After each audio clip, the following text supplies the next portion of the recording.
Betrayed by my family. I came home early from work, thinking I'd surprise my girlfriend with takeout and a stupid joke about the rain. The apartment was quiet, but there was a coat on the rack that didn't belong to either of us. It was my mother's, the one with the garish floral lining she always said made her look young. The living room lights were dimmed, and I heard voices from my bedroom, low and intimate, laughter threading between them.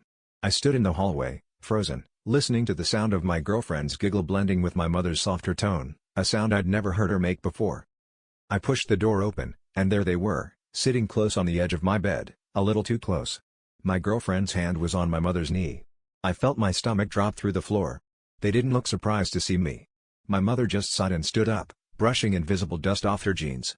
My girlfriend's eyes met mine, and she looked almost relieved. "We need to talk," she said, and my mother nodded, like this had all been rehearsed.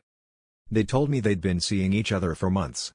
It started as support, after my dad left, late-night talks and shared bottles of wine, but somewhere along the line, it crossed that invisible line into something else.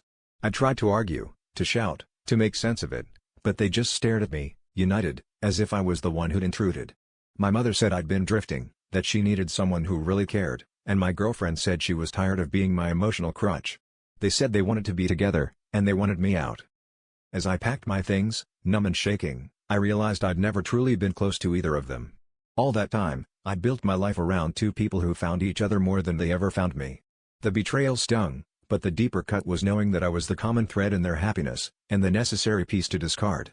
When I closed the door behind me, the silence was heavier than any fight.